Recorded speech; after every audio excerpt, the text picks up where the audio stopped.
برق ہے باغ میں، آسمانوں کا کوئی سہارا نہیں، ہر طرف شعلہ زن برق ہے باغ میں اور پاسبانوں کا کوئی سہارا نہیں۔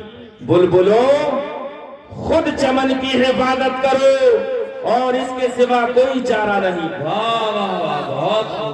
بہت سمجھے نہیں سمجھے؟ ہم ان حالات سے گزر رہے ہیں، آج یہ حالات ہمارے سامنے ہیں۔ انہوں نے کہا کہ بلبلوں خود چمن کی حفاظت کرو اور اس کے سوا کوئی چارہ نہیں۔ اور بڑے مزے کی اور بڑے پتے کی بات کہہ گئے کہ مدتوں ہم نے سینچا لہو سے چمن۔ واہ واہ واہ، مدتوں ہم نے سینچا لہو سے چمن، پھول تو پھول کانٹوں کو دی زندگی۔ سبحان اللہ، بہت مدتوں ہم نے سینچا لہو سے چمن، پھول تو پھول کانٹوں کو دی زندگی۔ اب جو آئی بہاریں تو اہل چمن ہم سے کہتے ہیں گلشن تمہارا نہیں۔ جو آئی بہاریں تو اہل چمن ہم سے کہتے ہیں گلشن تمہارا نہیں۔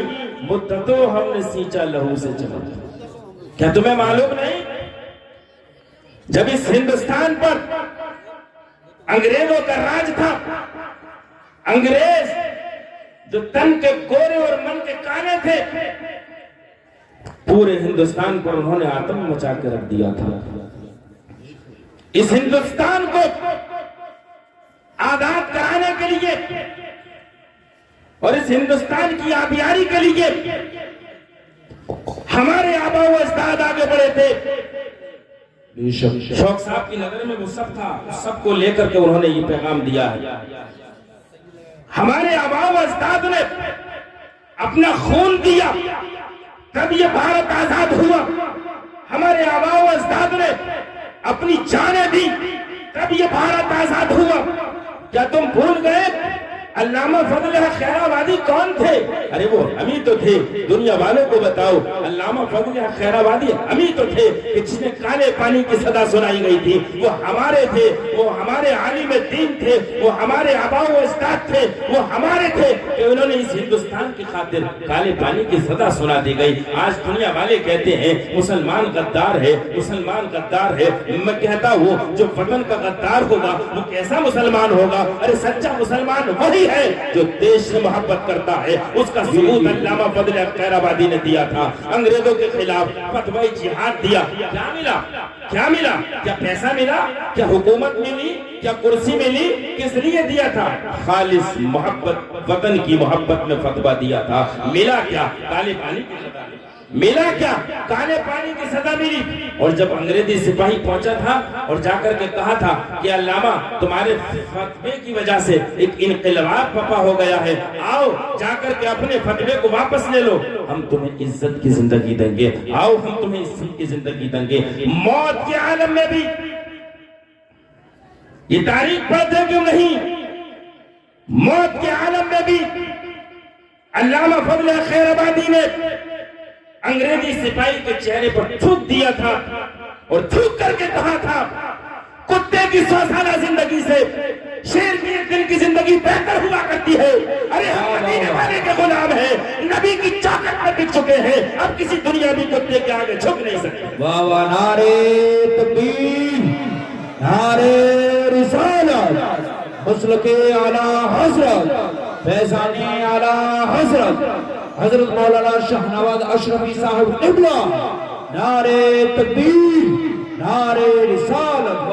بہت خوب حضرت، زندہ آواز یوں ہی شوق نظیر گنجی نے نہیں کہا تھا، بلکہ ساری چیزیں اتہاس اور ہسٹری ان کی نگاہوں کے سامنے تھی، تب کہا تھا کہ مدتوں ہم نے سینچا لہو سے چمن، مدتوں ہم نے سینچا لہو سے چمن، اور پھول تو پھول کانٹوں کو دی زندگی۔ اب جو آئی بہاریں تو اہل چمن ہم سے کہتے ہیں گلشن تمہارا نہیں۔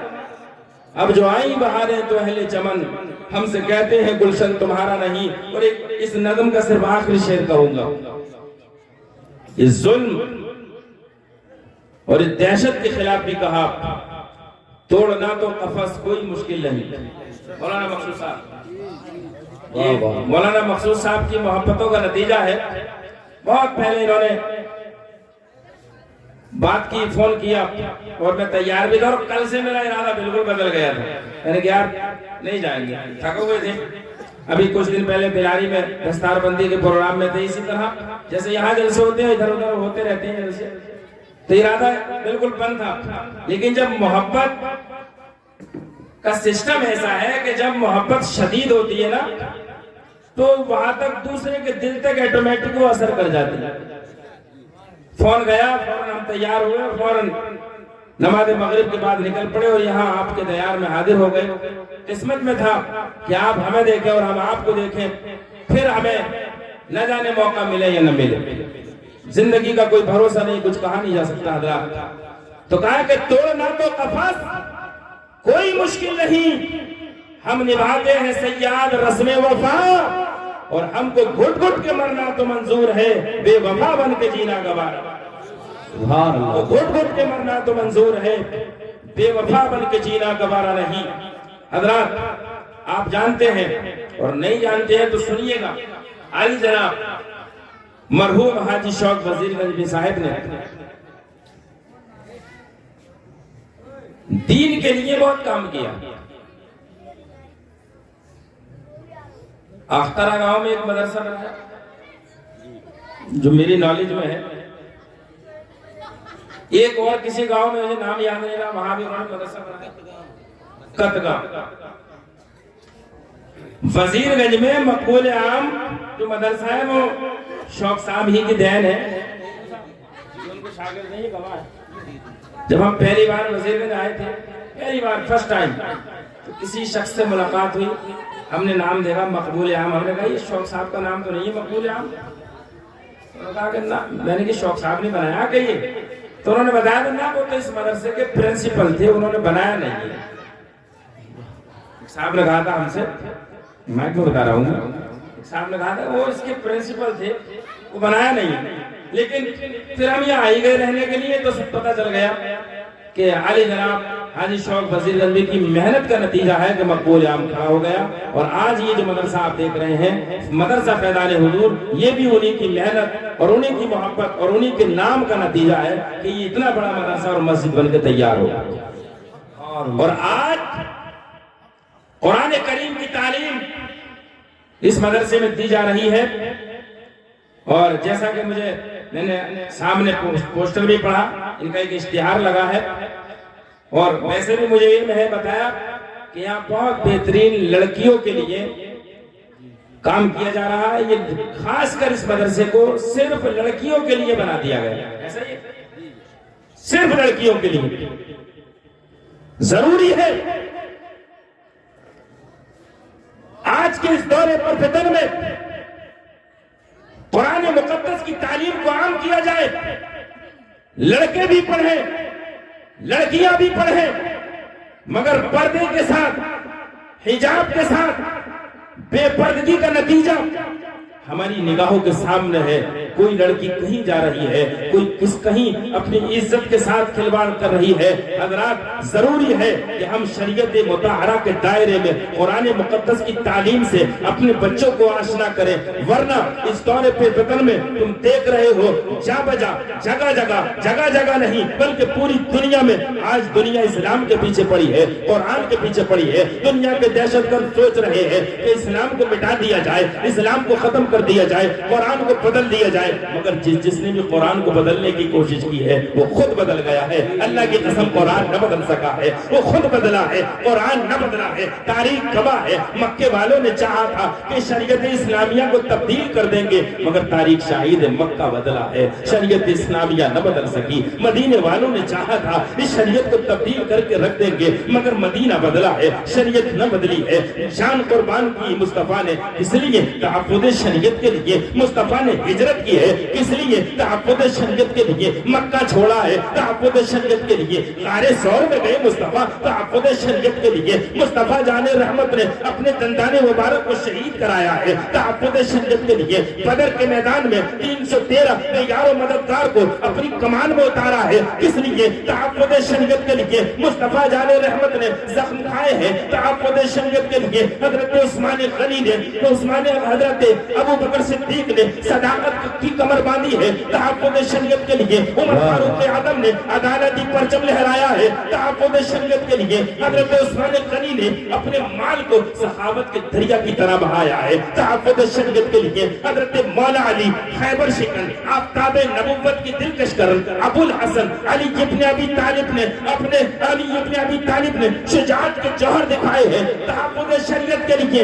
اور اسی شریعت کو بدلنے کی کوشش کربلا میں یزید نے کی تھی نا، حاضر ہے آپ کا دماغ، اسی شریعت کو بدلنے کی کوشش کربلا میں یزید نے کی تھی نا، یزید نے کی تھی، مگر حسین ابن علی کھڑے ہو جاتے ہیں، حسین کھڑے ہو گئے ہیں، اور کھڑے ہو کر کے حسین ابن علی کے اس اسلام کی خاطر عباس علم برار کے بازو اس اسلام کے لیے تو دیے ہے نا، حضرت حسین ابن علی نے اپنے بیٹے علی اکبر کی جوانی پر دوڑتے گھوڑوں کو دیکھا ہے اسی اسلام کے لیے، حضرت حسین ابن علی نے قاسم کی جوانی دی ہے اسی اسلام کے لیے، حضرت حسین ابن علی نے اپنا خون دیا ہے اسی اسلام کے لیے، اس لیے میں کہتا ہوں اے دنیا کے دہشت گردوں اور ظالموں کان کھول کر کے سن لو کہ خالد کبھی ہاتھوں میں علم لیتے ہیں اور طارق کبھی موجوں پر قدم لیتے ہیں، اور ہر دور میں اٹھتے ہیں یزیدی فتنے، ہر دور میں شبیر جنم لیتے ہیں۔ بہت تکبیر، نعرہ تکبیر، نعرہ رسالت، نعرہ رسالت، عرش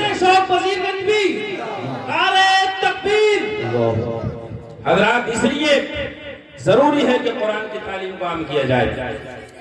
الحمدللہ اس مدرسے کو جو چلانے والا مولانا عبداللہ ہے، اللہ کے فضل سے وہ بھی اپنے شاگرد ہیں، اور انشاءاللہ تعالی ہمارا یہ مشن ہے اور ہم اسی مشن کا حصہ ہیں۔ کیرلا میں ایک بہت بڑی ایک یونیورسٹی ہے، آپ موبائل پہ ڈال کے دیکھیں گے، دارالہدا اسلامک یونیورسٹی کیرلا،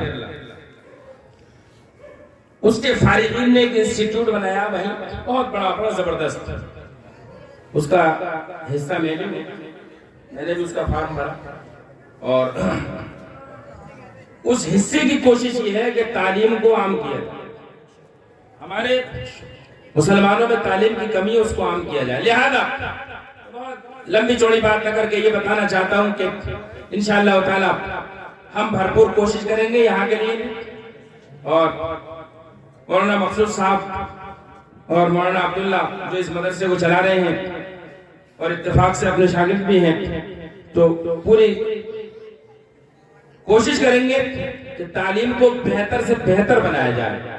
اس لیے زیادہ تر آپ حضرات بھی کوشش کریں کہ اپنے بچوں کو پڑھنے کے لیے بھیجیں اور پردے کا معقول انتظام کریں گے، پردے کا معقول انتظام، اور ویسے تو یہ پردہ ہے اور زیادہ انشاءاللہ اس میں انتظامات ہوں گے۔ اللہ تبارک و تعالی اپنے فضل سے ہم سب کے گھروں میں برکت عطا فرمائے۔ حضرات تو قرآن کی تعلیم کو عام کرنا بہت ضروری ہے۔ قول محمد قول خدا فرمان نہ بدلا جائے گا، بدلے گا زمانہ لاکھ مگر قرآن نہ بدلا جائے گا۔ اب دو باتیں اللہ کے ولیوں کے تعلق سے کر لوں جو میں نے آیت پڑھی ہے، وہ کون صاحب گئے کیا؟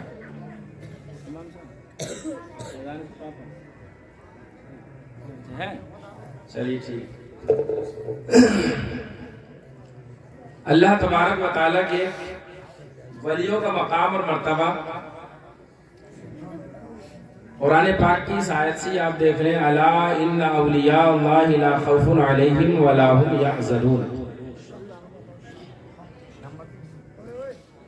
الا خبردار، حرف تنبیہ ہے یہ، خبردار، ان بے شک اللہ کے ولیوں نہ کوئی خوف ہے اور نہ ان پر کوئی غم، نہ وہ خوف زدہ ہوتے ہیں نہ غم زدہ۔ یہ بہت بڑی بات، اللہ کا ولی وہی ہوگا جو باطل کے آگے سر نگو نہ ہوگا۔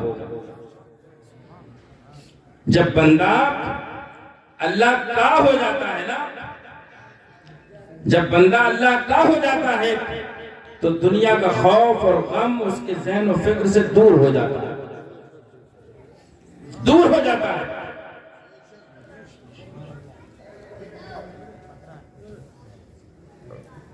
اور ولایت تب ہی مل سکتی ہے جب ساری نفسانی خواہشات کو کچل دے،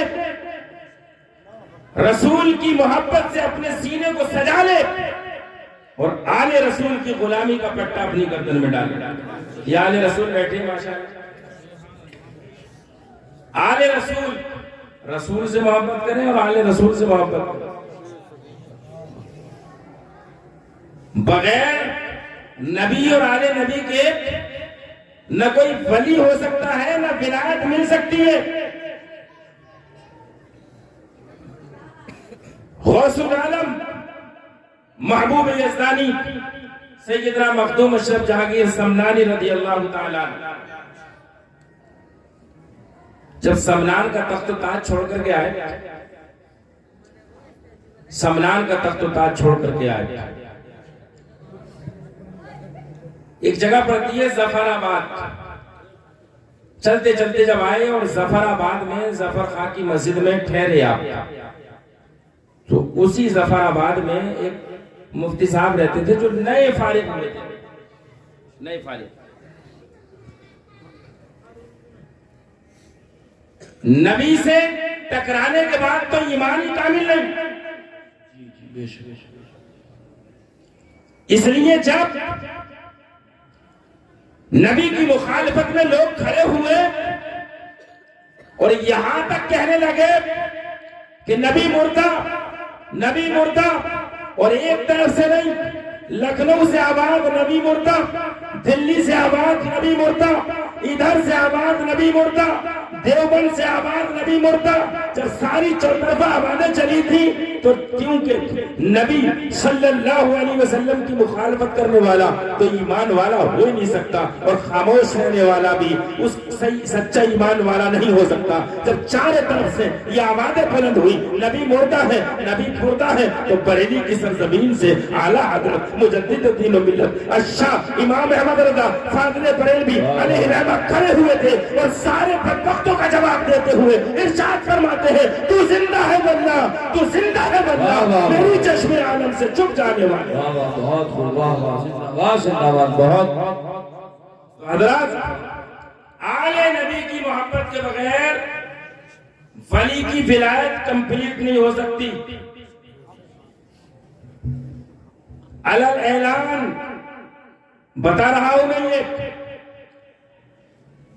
تو جو آل نبی کا باغی ہو وہ اپنی خیر بنائے کہ کل محشر میں شفاعت کون کرے گا تیرا۔ تو اسی قصبے میں ایک مفتی صاحب جو نئے فارغ ہوئے تھے، انہوں نے خواب میں سیدی سرکار مخدوم اشرف جہانگیر سمنانی کو دیکھ لیا، خواب میں دیکھ لیا، اور آل رسول کے چہرے کی چمک ہی بتا دیتی ہے، چہرہ بتا رہا تھا کہ آل رسول۔ دیکھا تو دل ہی دل میں عاشق ہو گئے، دل لے بیٹھے۔ آنکھ کھلی تو پوچھا لوگوں سے، اے لوگوں یہ تو بتاؤ یہاں کون اللہ کا ولی مشہور ہے؟ تو اسی جگہ اسی قصبے میں ایک اللہ کے ولی اور رہتے تھے، چونکہ مخدوم پاک سمنان سے آئے تھے، اور ابھی کوئی آئے ایک دو دن میں اس کی چرچا نہیں ہوتی۔ چیئرمین صاحب، ایک دو دن میں چرچا نہیں ہوتی، رکنے کے بعد چرچا ہوتی ہے۔ انہوں نے جب خواب میں دیکھا اور صبح اٹھے پوچھا تو اسی قصبے میں ایک چراغ نام کے ولی اللہ رہتے تھے، ان کے پاس چلے، وہ اللہ کے ولی تھے لیکن وہ آل رسول اور سید نہیں تھے۔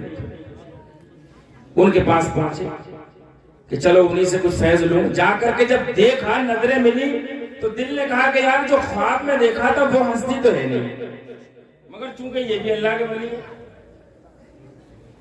لہذا ان کی تعلیم بھی مجھ پہ ضروری ہے، ان کی خدمت میں رہتے رہے۔ وہ جو اللہ کے ولی تھے ان کے دل میں بھی خیال پیدا ہوا، اشتیاق ہوا کہ ایک مفتی مجھ سے مرید ہو جائے گا، میرا مرید ہونے کے لیے آیا ہے۔ کچھ دن کے بعد مخدوم پاک کا جب چرچا ہوا، پتہ چل گیا، تو یہ مفتی صاحب نے ارادہ کیا کہ یار ان سے بھی ملوں جو باہر کے مہمان آئے۔ مفتی صاحب ادھر سے چلے، مخدوم اشرف جہانگیر سمنانی نے اپنے چاہنے والوں کو پہلے ہی بتا دیا، مریدو کھانے کی تیاری کرو، مجھ سے ملنے کے لیے فلاں مفتی صاحب آ رہے ہیں۔ یہ اللہ کے ولی ہے جو بغیر ٹیلی فون موبائل فون وائرلیس کی جان لیتے ہیں کہ کون کہاں سے آ رہا ہے۔ اللہ نے اپنے ولیوں کو وہ طاقت دی، جان لیا۔ مفتی صاحب جب پہنچے اور جاتے ہی جیسے چہرے پہ نظر پڑی، دل لگا یار یہ تو وہی ہے، یہ تو وہی ہے جنہیں ہم نے خواب میں دیکھا تھا۔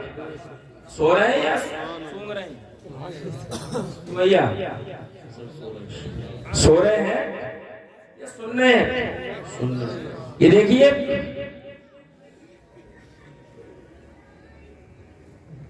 ابھی حضرت مولانا تقریر کر رہے تھے تو آواز ایسی گونج رہی تھی، اس لیے میں تھوڑا دور ہٹ جاتا ہوں اس سے کبھی کبھی تاکہ سمجھ میں آ جائے۔ اگر سمجھ میں نہ آئے تو بتا دیں، اور ایگو ایسے رہنے دینا، زیادہ بڑھانا مت۔ جب کوئی تقریر کرے تو ایگو کم اور نعت خواہ میں ایگو بڑھا، کیونکہ نعت کا معاملہ ایسا اگر شعر سمجھ میں کون سا آتا ہے، سمجھ میں نہیں بھی آئے گا تو آپ لہرے میں جھوم ہو گئے۔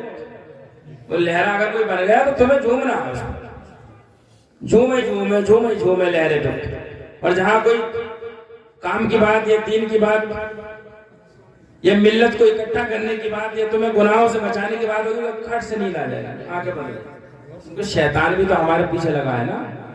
شیطان کہتا ہے یار کسی مولوی کی بات سن کے یہ سدھر نہ جائے، کہیں ایسا نہ ہو کہ کوئی نمازی پڑھ جائے صبح کو۔ تو شیطان بھی پوری طاقت لگا لیا آپ نے، اور ہم بھی پوری طاقت لگاتے ہیں کہ کوئی تو پڑھے، کوئی تو آئے مدرسوں کی طرف۔ تو میں کیا بتا رہا تھا کہ اللہ کے رسول کی محبت ایمان ہے، اور رسول اللہ کی آل کی محبت کے بغیر بھی ہمارا ایمان مکمل نہیں۔ اور ولی تبھی ولی ہے جب آل رسول کا غلام، اس سے پہلے ولایت نہیں ملتی۔ تو یہ مفتی صاحب پہنچ گئے، جج سے ہی نظر ملی، مخدوم پاک کو دیکھا، دل نے کہا کہ یار یہ تو وہی ہستی ہے کہ جنہیں خواب میں دیکھا تھا۔ فوراً قدموں پہ گر گئے، قدم بوسی کی، ہاتھوں کو چھما۔ مخدوم اشرف نے سینے سے لگایا اور فرمایا مفتی صاحب بولو مت، باقی باتیں بعد میں ہوں گی، پہلے کھانا کھاؤ۔ باقی باتیں مطلب صاف ہے، مخدوم اشرف نے جان لیا تھا کہ مفتی صاحب کے دل میں کیا ہے۔ وہ یہ بھی جانتے تھے کہ ان کا خواب کیا ہے، وہ سب کچھ جانتے تھے۔ کھانا کھایا، اس کے بعد مخدوم اشرف جہانگیر سمنانی رضی اللہ تعالیٰ عنہ سے وہ مرید ہو گئے، بیعت ہو گئے، ایک آل رسول کی غلامی میں آ گیا۔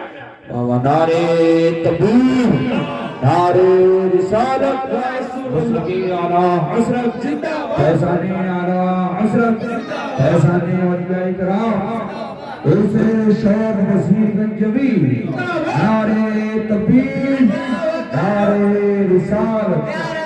اور تمہاری حضرات زیاد کر رہے ہیں بڑے پاک پر، ہمارے علماء کرام کی تعداد جو ہے بڑھتی جا رہی ہے۔ آپ تمامی حضرات بیٹھ جائیے اور خطاب سنیں، تمامی حضرات نیچے بیٹھ جائیں، بیٹھ جائے سب حضرات، بیٹھ جائیں، بیٹھ جاؤ، بیٹھیے بیٹھیے۔ کچھ نے تو موقع غنیمت جانا اور نکل لی، مگر ہو سکتا ہے کہ وہ کسی ضرورت سے گئے ہوگی۔ ضرورت سب کے ساتھ ہے، یہ سردی ہے، سردی میں ضرورتیں زیادہ ہوتی ہیں اٹھنے کی، آنے کی۔ درود پاک پڑھیں، اللہم صلی علی سیدنا مولانا محمد مبارک وسلم، صلاۃ و سلام علیکہ یا رسول اللہ۔ بس میں یہ جو بات بتا رہا ہوں اس سے ملتی جلتی ایک بات بتا کر کے اپنی بات کو بہت جلد ختم کر دوں گا انشاءاللہ۔ ذرا علماء کے چہرے کی زیارت کریں، کیونکہ یہ علماء ہیں، یہ انہی کے بارے میں رسول اللہ نے کہا العلماء کانبیاء بنی اسرائیل، یہ بنی اسرائیل کے نبیوں کی مانند ہیں۔ یہ علماء آپ کے سامنے بیٹھے ہیں، ان کی تعظیم کیجئے، عزت کیجئے۔ جو علماء کی عزت کرتا ہے اللہ تبارک و تعالیٰ اسے اس کے ایمان کو بھی سلامت رکھتا ہے، اس کی دنیا بھی اچھی کر دیتا ہے اور اس کی آخرت بھی اچھی کر دیتا ہے۔ تو مخدوم اشرف جہانگیر سمنانی رضی اللہ تعالیٰ عنہ سے وہ مفتی صاحب مرید ہو گئے، وہ مفتی صاحب مرید ہو گئے۔ اس کے بعد آپ دیکھیں یہ بات چراغ ہند کو پتہ چل گئی کہ یار رہا تو میرے پاس اور مرید وہاں ہو گئے، تھوڑی کھلی، کیونکہ ولی ہے لیکن انسان تو ہے، اور انسان کے بارے میں حدیث ہے کل بنی آدم خطاؤون خیر الخطائین التائبون۔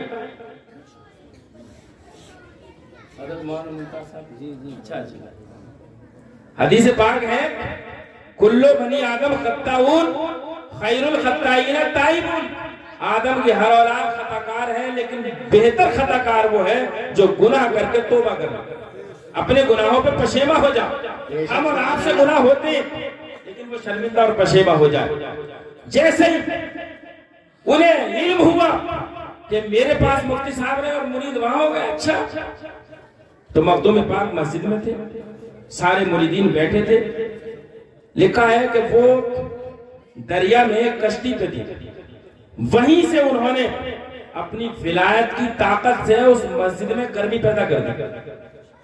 اتنی گرمی ہوئی، اتنی گرمی کہ لوگ اٹھ کے جانے لگے، بھاگنے لگے، نکلنے لگے۔ مخدوم پاک نے دیکھا کہ مجمع خالی ہو گیا، آپ نے فرمایا مفتی صاحب گھبراؤ مت، یہ چراغ کی گرمی ہے۔ سبحان اللہ، سمجھ لیا، مخدوم پاک نے سمجھ لیا، گھبراؤ مت، یہ چراغ کی گرمی ہے۔ مفتی صاحب کہتے ہیں حضور پھر کیا کروں؟ کہا وہ جو ہمارا لوٹا رکھا ہے نا اس میں پانی ہے، چھڑک دو، ابھی ٹھنڈی ہو جائے۔ لوٹے کا پانی چھڑکنا تھا۔ وہ اللہ کے ولی جنہوں نے اپنی ولایت کی طاقت سے گرمی پیدا کر دی تھی، ان کی کشتی سمندر میں ڈوبنے لگی، کشتی سمندر میں ڈوبنے لگی۔ اب ڈوبتی کشتی کو خود نہ بچا سکے، اپنے پیر سے مدد مانگتے ہیں، یا پیر المدد ہماری مدد کریں، ڈوبتی کشتی کو بچائیں۔ اسی لیے ہم پیرہ مریدی کا سلسلہ ہے کہ اگر ہمارے بس کی بات نہ رہے کوئی تو ہم اپنے پیر سے مدد مانگیں، وہ اپنے پیر سے مدد مانگے، وہ اپنے پیر سے مدد مانگے۔ اور یہ سلسلہ آخر میں سارے پیروں کا سلسلہ رسول اکرم صلی اللہ علیہ وسلم پہ جا کے ملتا ہے، چاہے وہ کسی سلسلے سے مرید ہو، سب کی بات، سب کی جو لگام ہے رسول اللہ کے ہاتھ میں ہے، سب کی اصل جو ہے وہ رسول اللہ ہے، سب کی جان جو ہے وہ رسول اللہ ہے۔ اب کیا تھا، کشتی ڈوب رہی ہے، کہ ڈوبتی کشتی کو وہ اللہ کا ولی خود نہ بچا سکا، اپنے پیر کو پکارا، پیر نے بھی ہاتھ کھڑے کر دیے، مدد نہ کر سکے، انہوں نے اپنے پیر کو پکارا، وہ بھی نہ بچا سکے، انہوں نے اپنے پیر کو پکارا، وہ بھی نہ بچا سکے، انہوں نے اپنے پیر کو پکارا۔ یہ سلسلہ چلتے چلتے رسول اللہ تک پہنچا، رسول اللہ تک پہنچا۔ روحانی طور پر مصطفیٰ آئے اور روحانی طور پر مصطفیٰ جان رحمت نے فرمایا تمہیں سوچنا چاہیے تھا۔ سب سے پہلی بات تو یہ تھی کہ وہ تمہارے مہمان تھے، اور پھر وہ میری اولاد، کیا تمہیں ایسے ہی سلوک کرنا چاہیے تھا؟ مخدوم اشرف سے معافی مانگو، معافی مانگی، ڈوبتی کشتی بچی۔ کیا سمجھے، اگر اللہ کے رسول کے اولاد کا کوئی مخالف ولی بھی ہوتا ہے تو ولایت کے لالے پڑ جاتے ہیں۔ رسول اللہ کی اولاد کی مخالفت جس کے دل میں ہوگی وہ اپنا ایمان بھی نہیں بچا سکتا۔ اللہ کا ولی ہوتے ہوئے بھی اپنی ڈوبتی کشتی نہ بچا سکا جب تک مخدوم اشرف کی بارگاہ میں معافی نہ مانگی۔ مخدوم پاک نے معاف کیا ہے، اللہ کے ولی کی ڈوبتی کشتی بچی ہے۔ معلوم ہوا ہے کہ رسول اللہ کی محبت ایمان ہے، اور رسول اللہ کی آل کی محبت بھی ایمان ہے۔ سبحان اللہ، سبحان اللہ۔ حضرات بس آخر میں یہ کہوں گا، یہ جو ہم کرامتیں بہت ساری سناتے ہیں، یہ بھی ایک کرامت۔ چراغ ہند نے اپنی کرامت دکھائی، مخدوم پاک نے اپنی کرامت دکھائی، رسول اللہ نے دونوں کو، چراغ ہند کو بچا لیا، اور دونوں پھر لکھا ہے کہ آنے جانے لگے۔ کرامتیں بحیثیت کرامت کا انکار نہیں کیا جا سکتا. کرامت کا معنی بزرگی ہے. کرامت کا بحیثیت کرامت انکار نہیں کیا جا سکتا، اس لیے کہ کرامتوں کا ذکر قرآن میں. میں صرف ایک کرامت قرآن پاک سے بیان کر کے بس اپنی بات ختم کرتا ہوں. حضرت مولانا ممتاز صاحب ہیں اور بہت سارے ائمہ ہیں، علماء ہیں، یہ آپ کی خدمت میں آئیں گے. قرآن پاک میں سورہ نمل میں حضرت سلیمان علیہ السلام کا ذکر